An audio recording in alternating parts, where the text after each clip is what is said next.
back. Ditto. Now, in this brief interlude, where you all are working out the ins and outs of the deal, Pierre will offer. I really don't mind if I am the one to stay in the box. He seemed kind of obsessed with me going in there. You're just gonna kick his shin. How? Shut up! No! He goes to protest, and then She raises her leg, threatening to kick him again. he closes his mouth. She nods. Good. He crosses his arms. Want to be helpful. Stop it. We're not going to leave you in the freaking spot. Out of any of us, it to be one of us hunters. Oh, but I feel like you would be more useful outside of a box, whereas I am just a chef. And he scratches the back of his head awkwardly. I even brought a book to read, but I will push no further. Just figured it was worth considering. We'll consider it, and no. But are there other options? There will be other options, as we have already discussed. Yes, so... But I would not feel good about myself if I did not offer what I think I could do. You know? I am not a warrior. I am not a... And he looks at Aang. I am not a... I am back, hello. different warrior. And I am not a scientist or a magician. And he shrugs. I have a gun and a knife, but I make do. But I could definitely subsist for a few weeks on some rations. I could stand to lose some weight. And he pats his belly. He does not have a belly, mind you.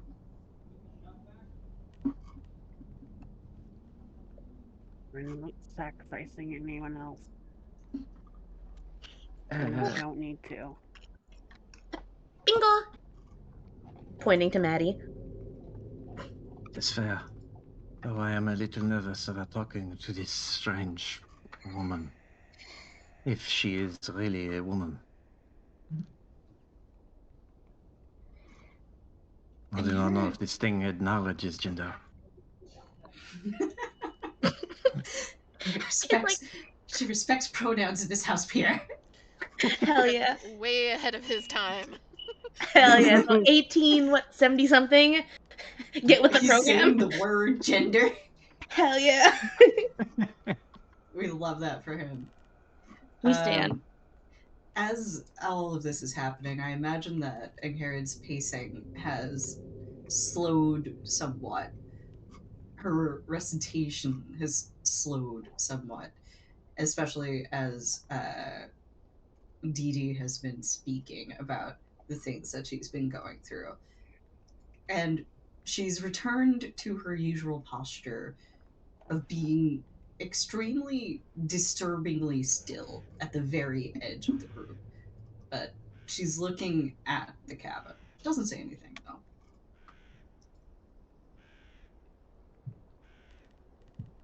I just want to narrate that. Staring at the cabin, the snow. You don't even crunch the snow. You just stock still. The snow has stopped falling.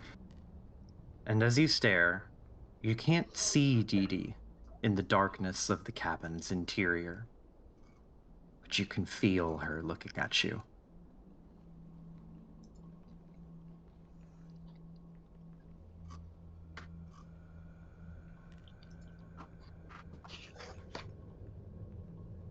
I have some stuff I want to talk to you about on the road, so I'm happy for you to come with us. From the darkness, the figure of Dee Dee slowly creeps forward, and she seems very pleased and says, "Well, for one, I'm glad we could come to an understanding. And I would love to accompany you and your crew Now, assuming this deal is all worked out for the moment, if you would be so kind as to, she gestures with her good hand towards the door. I imagine Willow, like, dusts her, like, her hands together, like she's actually done something as this is finalized. Starts reading her for friggin' Miranda rights or some shit. Will kind of turn Or turn around, deal. see the others gathered away so that they were not causing problems. Sees Maddie and Aang in the distance, looks at Electra, looks back at them. I'll go get them. And walks in their direction, and then will put a finger in first Maddie's face and then in Aang's. The deal has been struck. Neither one of you are going to cause any problems, I assume. Right? Have I ever caused problems? I'm pretty sure Ingrid. if you had a middle name, your middle name would be problems. I thought it'd All I be have to do trouble. is open the door, correct? Fucking yank What, it off. Aang? Yes, but Aang Hared, you were saying. I'm When sorry.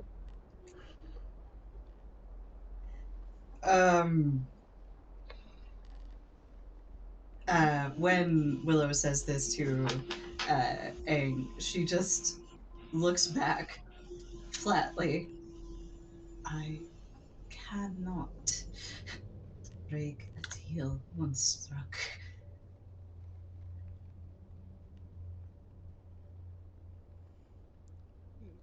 Willow kind of looks at her, and there's just a little bit of a narrowing of the eyes.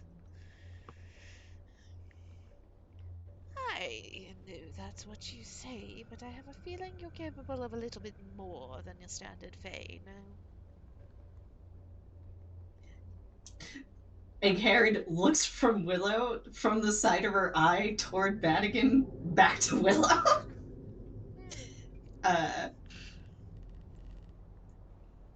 Be that as it may, my unique nature, I still cannot impinge upon the deal.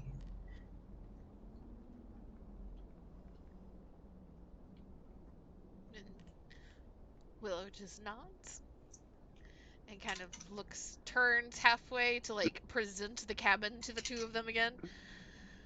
Oh, I don't know which one of you is the, stronger, but we do need the door open.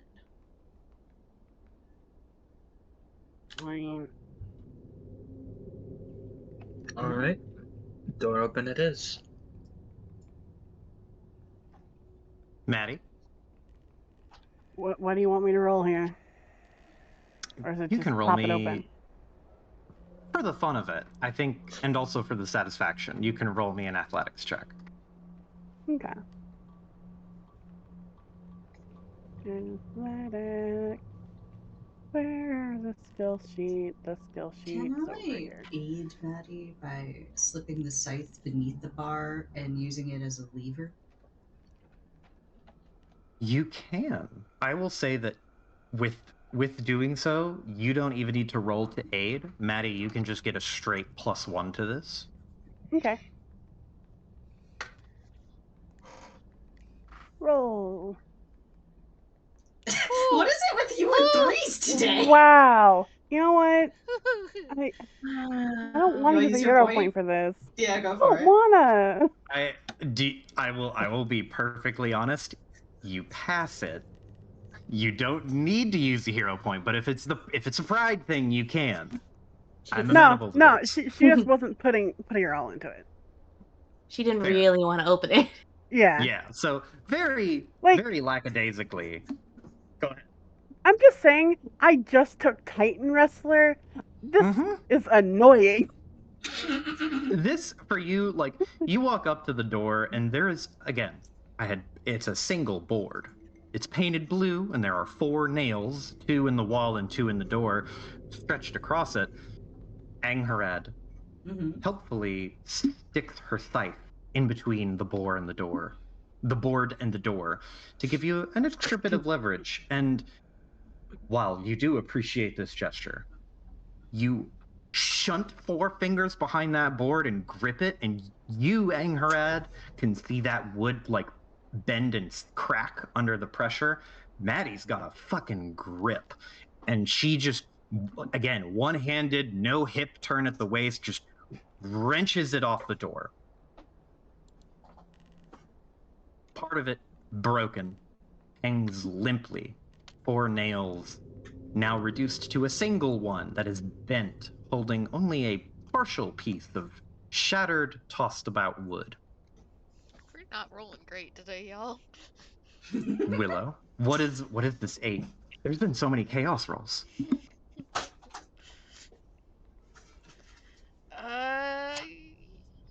While that is going on, Willow is still standing over near Pierre and Paige, I think. And will kind of is watching all of this, watching Lavinia in the window. And will kind of Dee Dee. fucking Dee Dee in the window. God damn it. Just change the name to Lavinia. No, it's in the notes as Dee Dee. It's staying as Dee Dee. I am not changing like 6 sessions worth of notes. Fuck you. Well, pat Pierre on the shoulder a little bit and then lean down to be a little closer to Paige. And this is gonna be a thing. But I rolled low, man.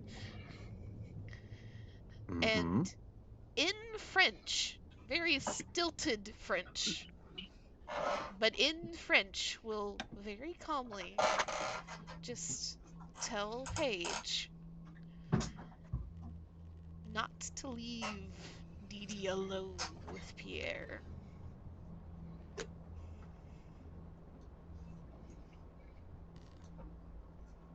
And you're telling that only to Pierre would Paige. be able to hear it because she's still kind of like in between them to some extent, but it is directed at Paige, like very clearly. Okay. Oh. Paige would. Oh, sorry. Go ahead. No, you go ahead. Says that direct. It's like it was just specifically like don't leave Dee Dee alone with Pierre. Yeah. Okay. Paige will just look up at Willow and she'll just reply back in French. There's like that at first, as soon as the first French sounding syllable came out, there is that like, oh shit. I was like, I didn't know you spoke French. But as she registers what Willow says,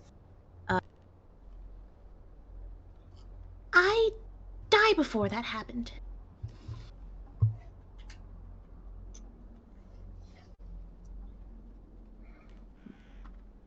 Pierre blinks, and there is a realization on his face as he realizes, like, wait, she speaks French.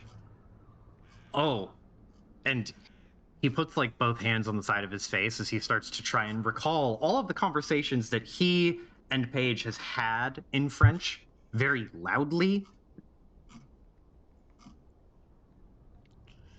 But he doesn't say anything.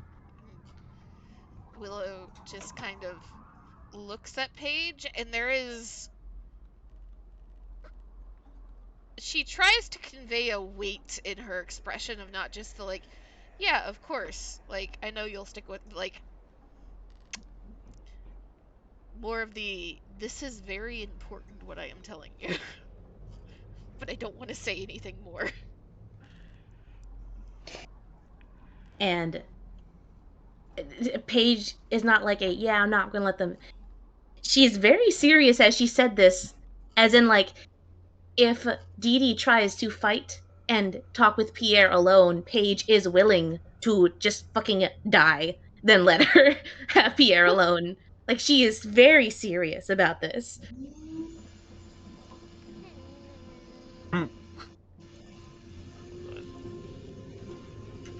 She will square up and then promptly die because she can't fight for shit. Just... Willow, there's a twist to Willow's mouth.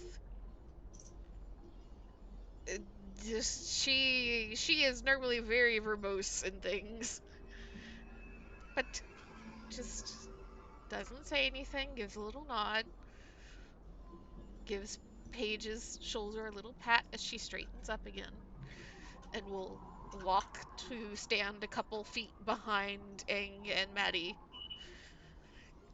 to meet the newest party member.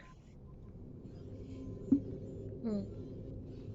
So, with the board removed, the reaction isn't immediate. It is slow. At first, you're almost convinced, all of you, for a moment, that maybe Dee Dee didn't hear the wood crack and splinter. Like, maybe she was distracted. Who knows? And then you hear just the teeniest little as the door creaks open, and there's no doorknob on her side.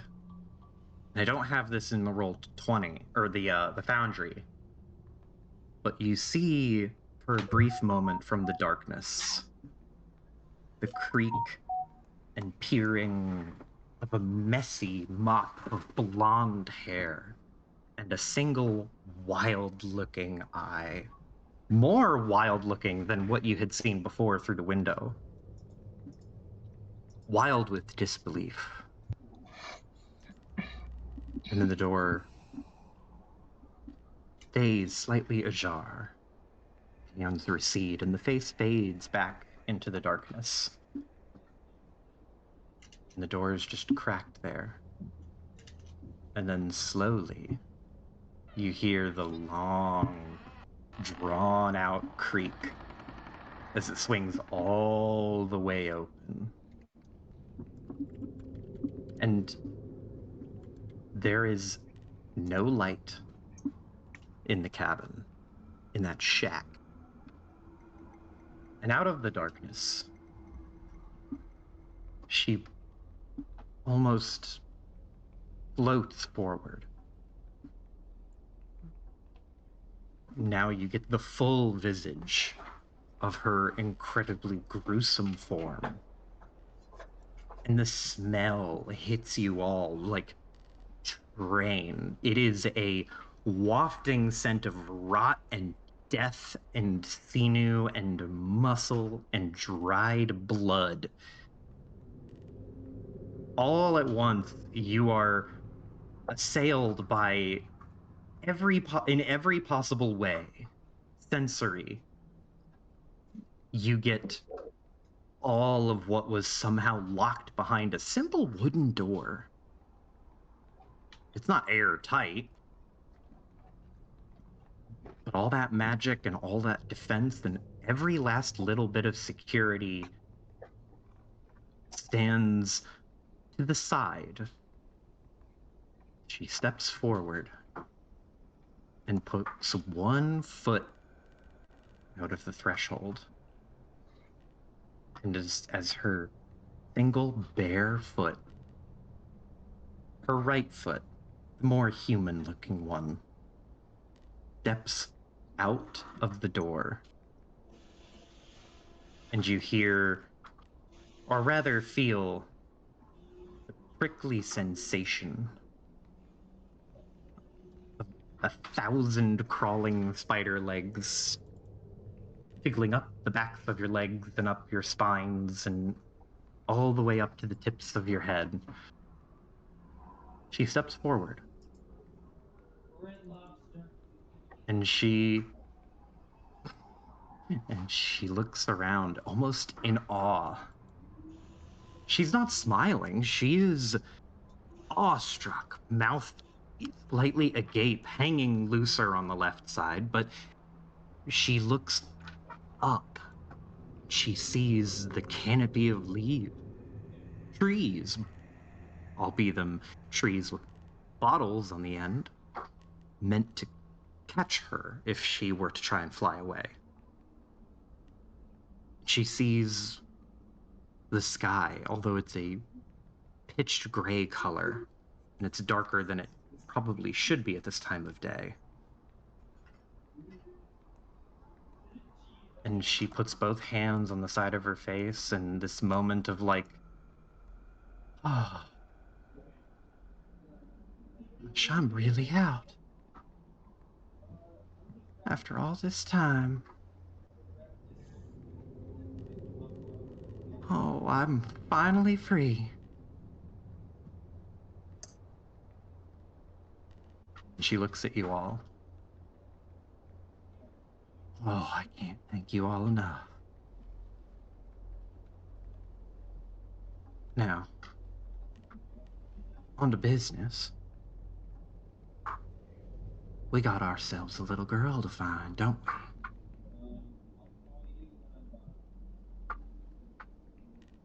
As as Dee Dee steps out of the cabin, and Karen steps into it. You step into that blue cabin of nothing. I step into the blue cabin of nothing, Joe.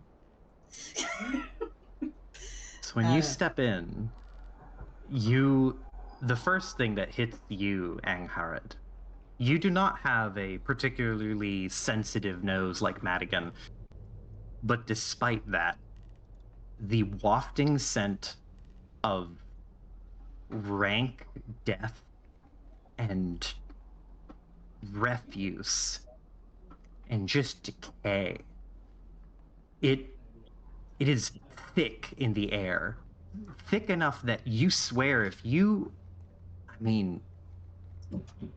you could almost see a smog in that room. If you didn't know better, it would be like somebody smoked cigarettes in there for 30 years. Only instead of cigarettes, it is corpse smell.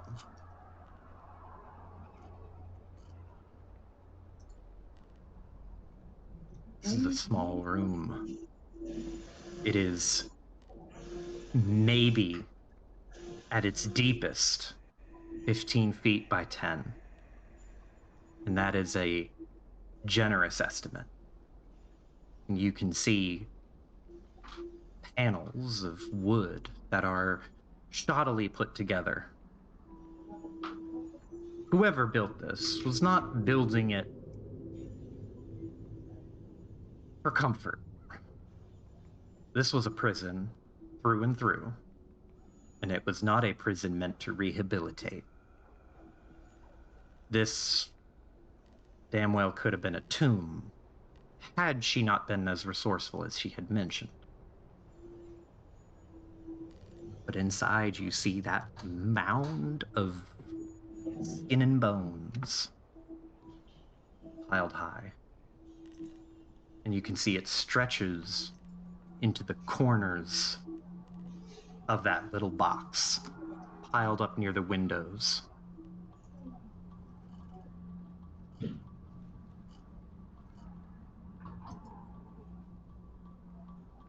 Ingrid just stands for a little while, quietly in the center of the room, looking around it. A very pensive look on her face. She has quite a few thoughts about this place. It's similar to one that she's known in the past, but different. Very different at the same time. And as she's looking around the various walls of this place, she sees them overlaid with the walls of the other. And the difference between the two of them is very stark to her. She remains for about 5-10 minutes in that cabin, just taking it in, before she quietly leaves again and doesn't say a word.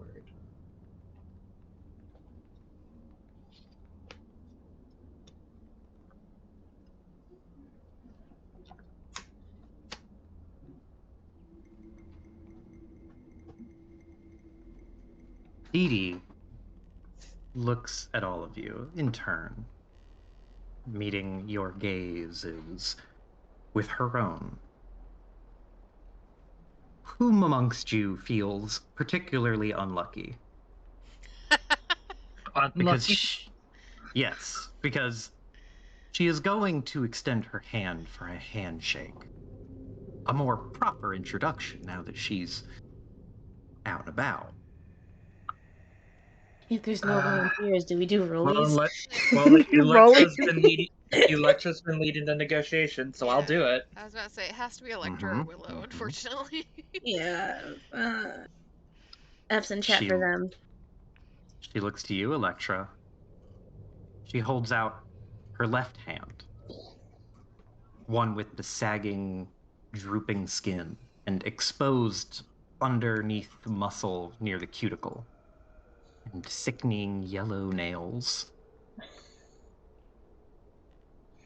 And as she offers it, she says, I'd like to shake your hand in a formal sort of way, but I hope you don't mind. Right hand is a little tired from doing all of the work and such. I'll And she shake her hand. It is a horrible mix of cold, floppy, like a doughy, rubbery texture. But underneath it, there is solid bone and muscle. She is strong. She is deceptively strong. The muscle underneath that decaying outer exterior is frightfully capable. But you are a savvy enough person. She is doing this not only as a method, as a gesture of, well, it's a formal greeting, but also, for lack of a better word, to get under your skin. And as you shake her hand, roll me, let me see. Roll me a deception check. Because it is unsettling. Okay.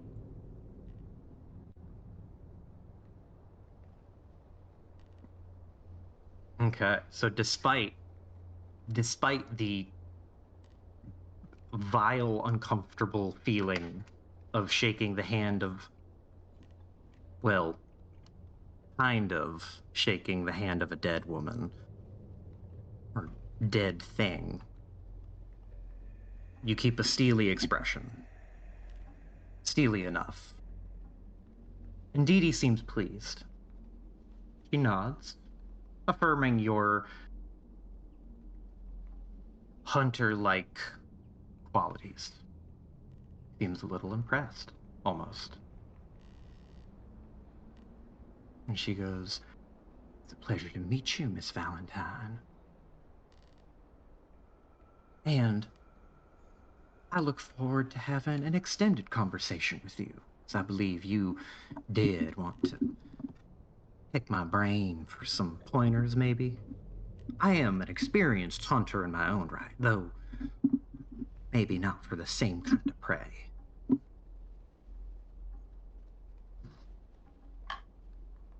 There's a little small smirk at that. Begrudgingly small smirk. I wouldn't say pointers, but I did want to ask you about my father, and I wanted you to look at something. But we can do that when we make camp for the night. She smiles and nods. Very amenable to this. More than happy, in fact. And she's going to turn to the next person. And she will go down the line, shaking everyone's hand, unless you make a point to avoid doing so, which you can do. You are not bound to do so.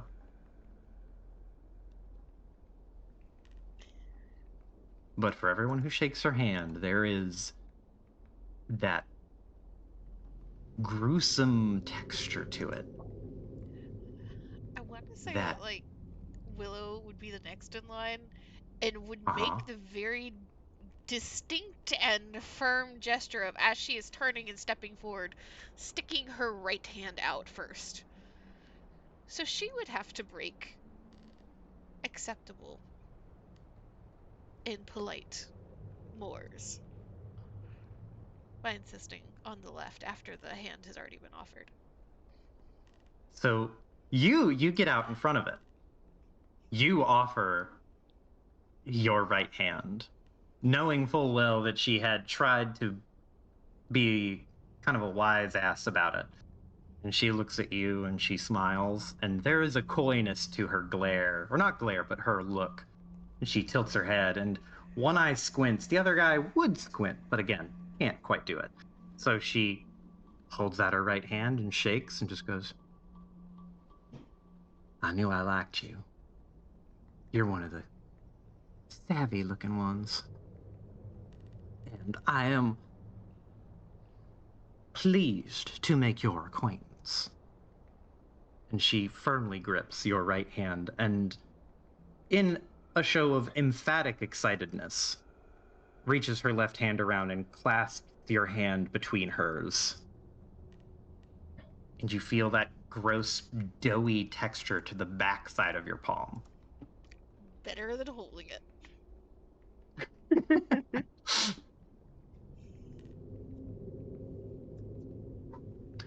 And last but not least, she will look to you, Anghared, and take a step over to you. And she doesn't extend her hand right away, but she tilts her head. And now you can see not the measuring look before, as if she was trying to fully grasp every last little detail of you. This is the more familiar gaze that you understand. This is the sizing you up. Could I take you in a fight? How big are you? How strong are you? How capable are you as a warrior? And she looks at you and assesses you. She's quite short. How tall is Anghared? 6 feet even. Dee Dee is 5'6" in Do you this call current that body. short? Listen, I'm she's sorry that some- short? I'm sorry to she interrupt your is- monologue, Listen, but that she's is not oh short. my god. What?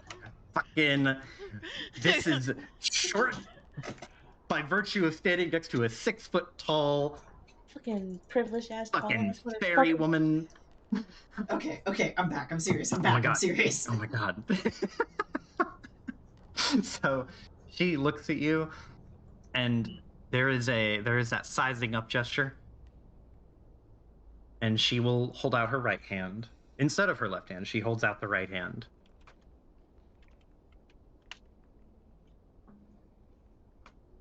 Hmm.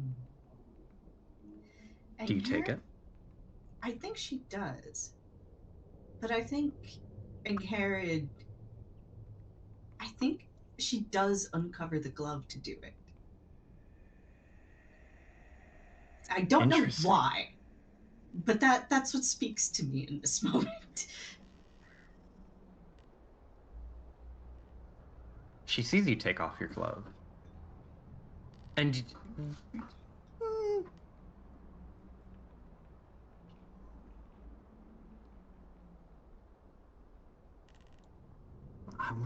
roll me. Gosh, I don't know what it would be. Maybe. Roll a Maybe a- Catholicism check, Kira. No, you know what? Roll me a perception check. All right. And Maddie, you can also roll a perception check because you are particularly protective of Anghared, as I understand it. Just a little. Tiny bit. 25. Mm-hmm. Damn. 25! Sheesh! Got expert perception, my dude. Mm-hmm. The Aang has elf eyes. Oof.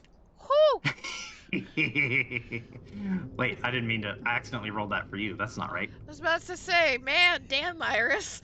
You really are better tonight. I can't find my perception. Oh wait, it's over here. Duh. I will keep the one. I just wanted to make sure that I could roll without being selected onto someone. Roll.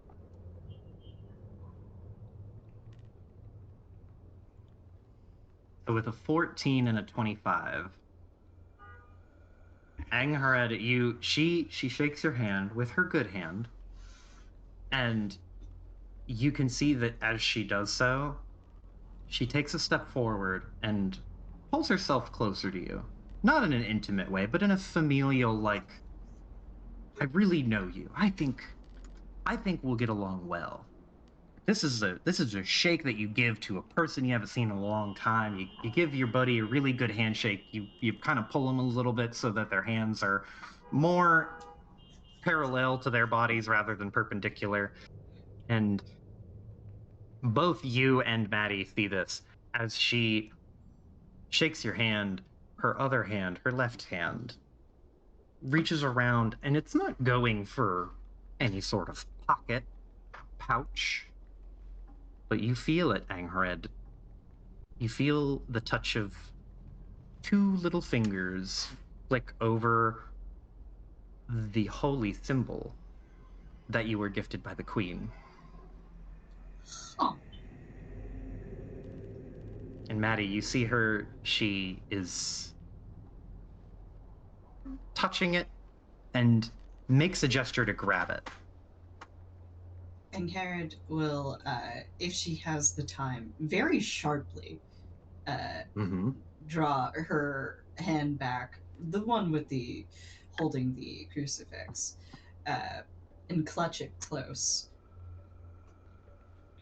Kindred, I would caution you against taking my gifts.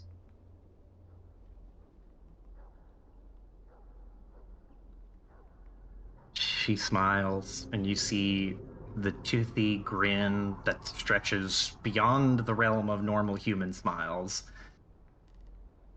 And she sticks her tongue out for a second and like kind of bites down on it, like a child who's caught with her hand in the cookie jar. The And she just goes, jar.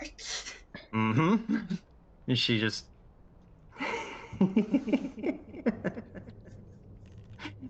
oh, you caught me. I can't help it. Being just a little bit mischievous is in my nature. But I won't nick your gift. Wouldn't be right. And she lets go. Hand up. And Herod just nods, slips her glove back on, and will now go back to hanging the crucifix around her neck,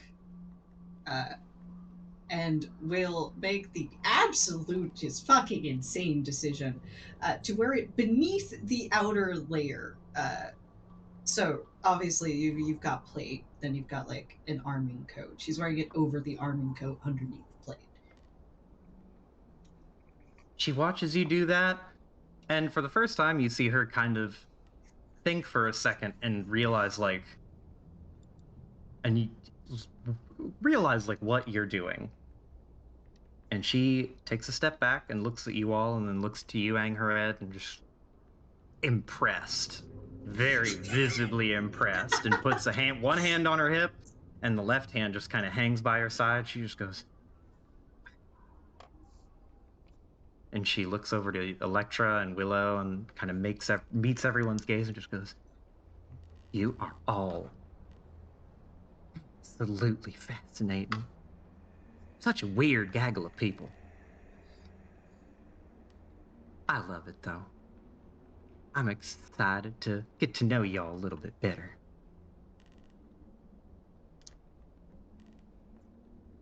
So, where are we off to first? I'll wait plenty of time to get to know each other on the road. Let's get going. begin leading us to the girl in the box.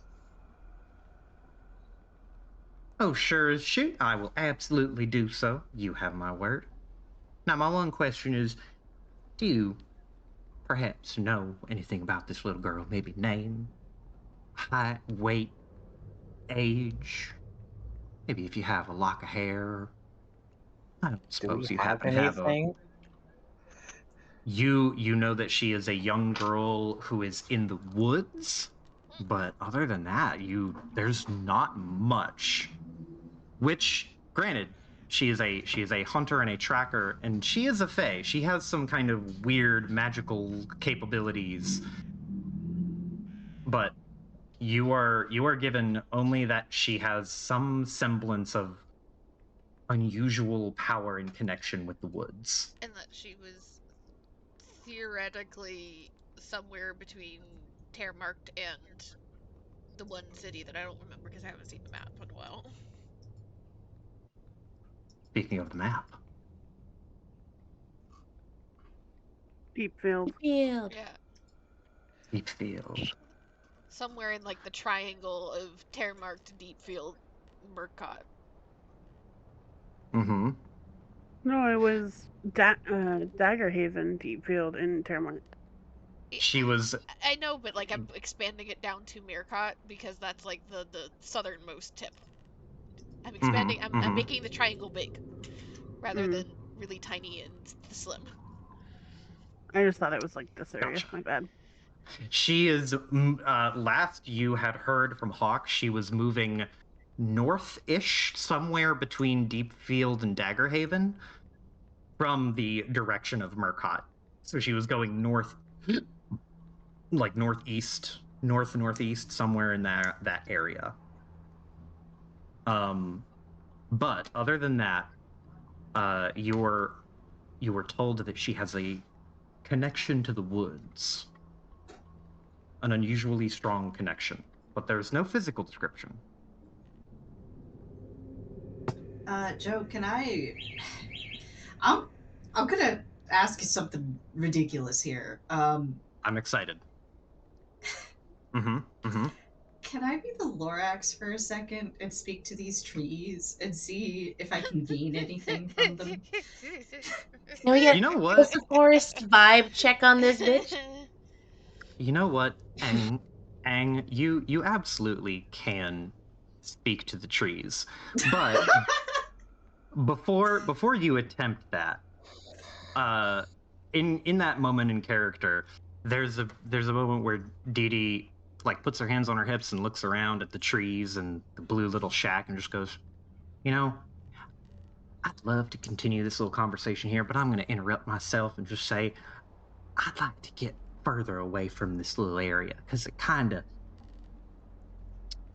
cramps my style, gets my goat a little bit, makes me a little uncomfortable. I'm sure you know. So if we could maybe get to hiking, I can get to sniffing.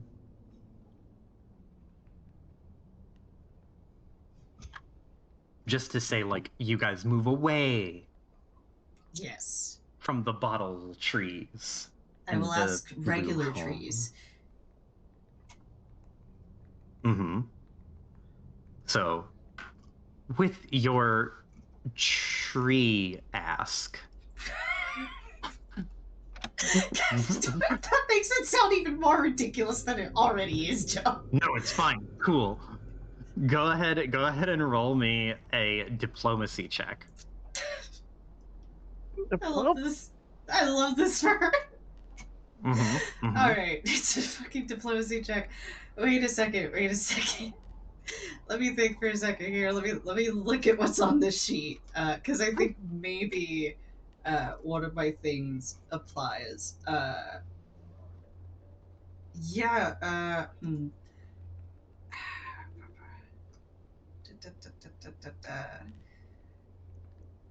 Can I use my background thing on this, Joe? Ooh. Yeah. All right. Yeah, you can. All right. So then I'll be applying a +2 to this. Uh-huh. circumstance upon this. Add. Roll. 19's not terrible. 19.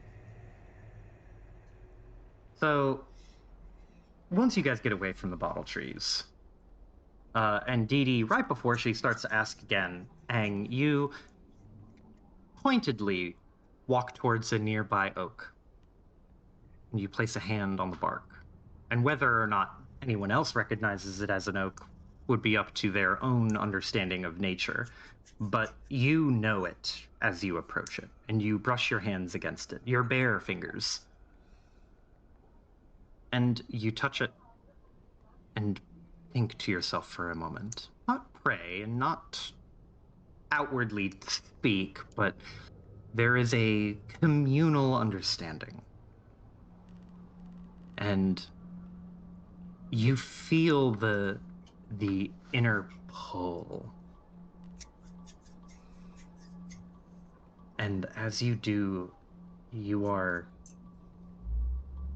taken from where you're standing. Not physically, but mentally. You feel yourself rushing through the woods. And it's dark and green and wide, rushing through the underbrush and the roots and the dirt and the grass and the weeds. And eventually you slow to a crawl. And as your vision expands forward through one last little errant piece of root, you see a small girl. She couldn't be more than 11, probably 10. She's small, ghost pale, bleach white hair. She looks like a ghost.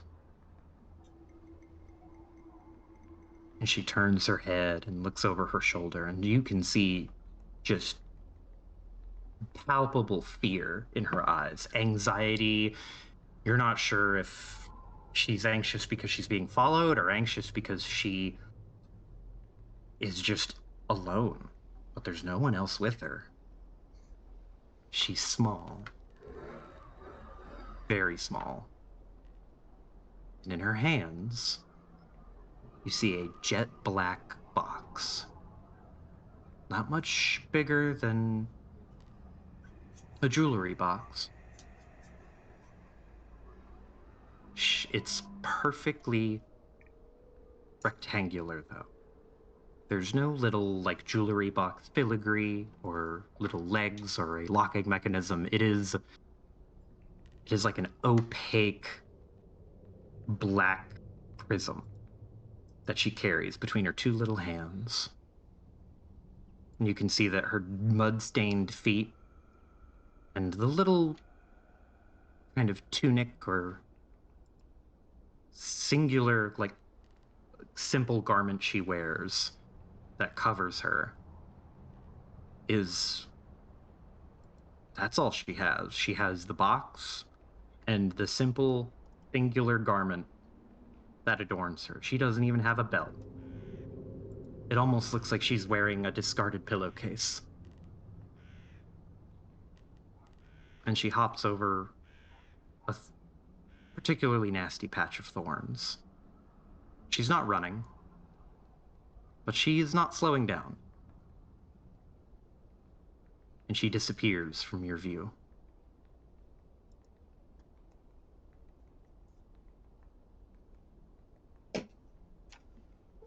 As this vision comes over Ingharad, she's just standing stock still against the tree, bare hand against it, closes her eyes the whole while, and then all at once lowers her hand, turns to Dee Dee. I have seen her kindred, a small girl, no more than 10 years of age, hair of white, not unlike mine. Ghostly pale. Unhurried, but alone. And afraid. Very afraid. The box, if that should help thee, is jet black, unnatural.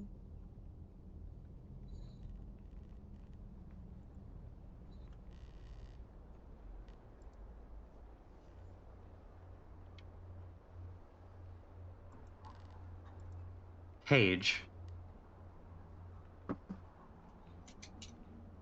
What do you want from me? Why are you bringing up as so as she describes this girl whom you've never seen before, you've only heard about as a by proxy of being near all of this and involved in all of this. You're hearing this description, doesn't sound familiar, but in that moment there's a soft, gentle breeze, not unlike any of the other breezes you've felt while walking through the woods, and you wouldn't have taken notice of it had it not been for the single little whisper that you hear crystal clear in your ear. Not in French, but not in English either. You hear it, and it says,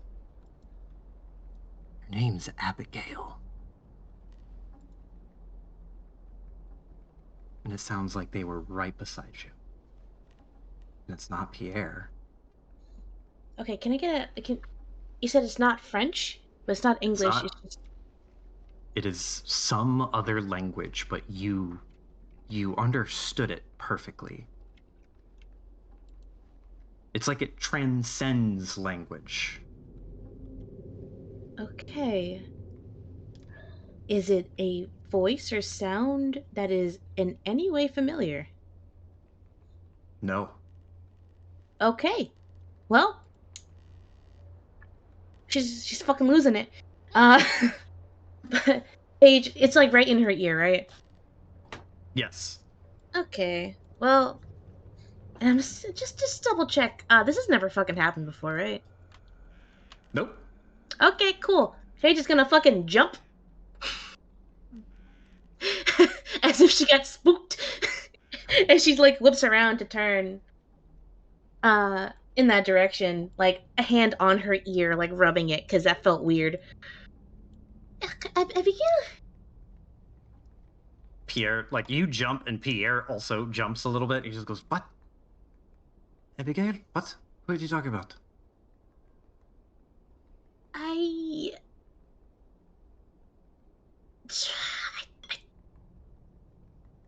I'm going to take a guess that is her name. It's a pretty one.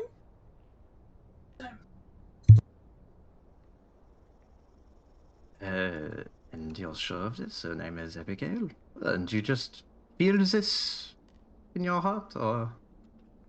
Pierre scratches his head. He's trying to be genuine, like he doesn't know what magic shit is at play here. He just wants to understand the vibe of what you're going with.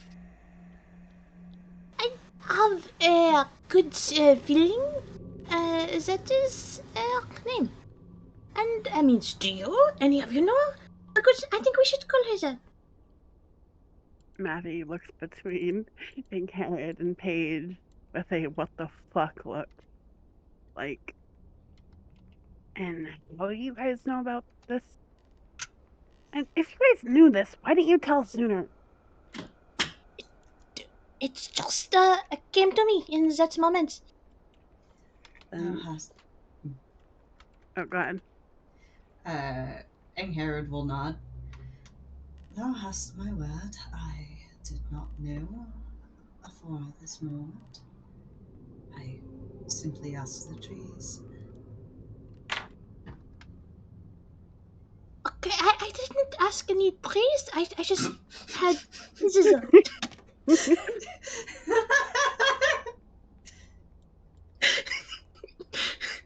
Choose your words carefully, Paige. Choose your words carefully. She's like disclaimer, like, it's like just disclaimer, like, yeah, I didn't ask a tree. So I don't know what the fuck that's about. Oh As yeah, just randomly coming up with a name is even better. Yeah. Fuck.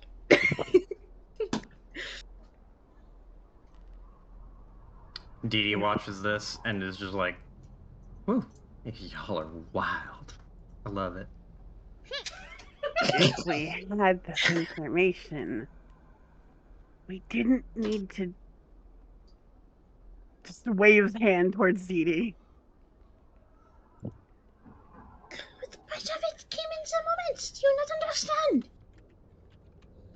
I just. No? Well, hold on now, little Miss Sunshine over here. What? Don't. She looks at Maddie when she says that, and she just goes, "Don't be so sure that I'm not y'all's lucky charm. Maybe y'all needed me.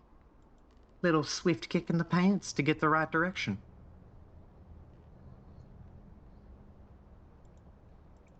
Now that I know what may or may not be this little girl's name, and how she may or may not look, I believe I can lead you right to her.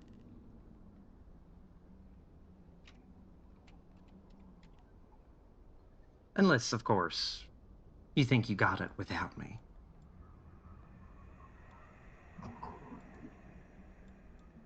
Maddie kind of growls a little bit in annoyance.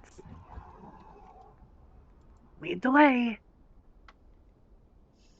Dee Dee flutters her eyelashes, and she bends down at the knees and gets on all fours and puts her head near the earth. And she doesn't sniff, but she puts her ear to the ground. She closes her eyes. And you can see in that moment where she is awkwardly, like, posted up, like an animal listening to the ground. She takes a step, and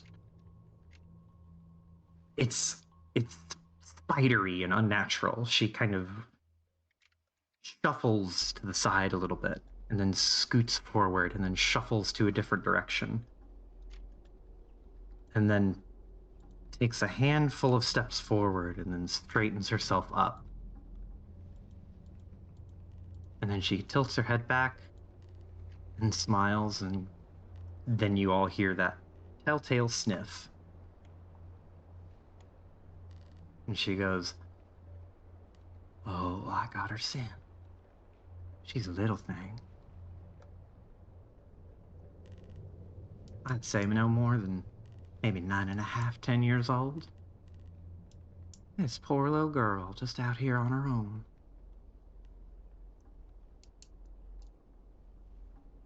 How far do you think she is? And she sniffs again, turns her head, and sniffs in a different direction. "Oh, there's a lot of interesting stuff happening since I've been in that little box. Oh, the world's changing."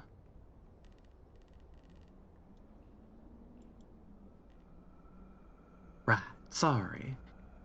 You want to know how far she is? Well, I'd say maybe about a good 75, 80 miles northwest of where we are at. I think she may have plumb made it past Deepfield at this point, but maybe we get lucky and she starts turning around. Not Steepfield. She throws her hand up and just goes, "I said maybe. Now listen, I'm a little rusty. Been in a box for 20 years. Little miss. I hope it is okay with you that I take a little bit of time to adjust to the new world and what's changed since I've been out of it. And also gotta warm up my sniffer." Ingrid, as she pulls her glove back on, nods. And remember, She cannot tell an untruth. She hooks a thumb and points to Angrad and just goes, "Now, Ken over here, he understands my needs."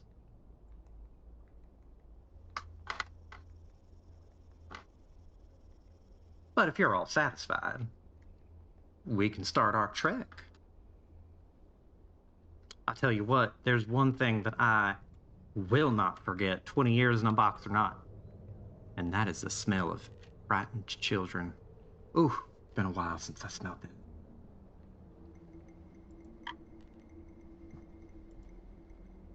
And she shakes her shoulders, almost like a shiver of anticipation. Just goes, "Ooh, thank you again for letting me out. I do appreciate it."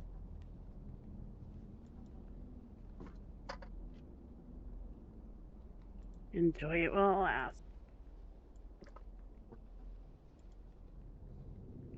She grins at you. I aim to make the most of it.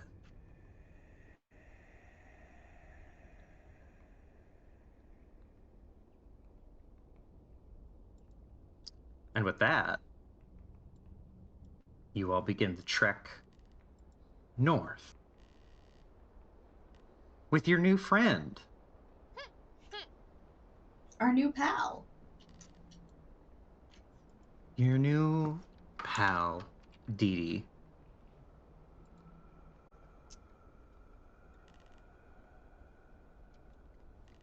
I can see why you were so excited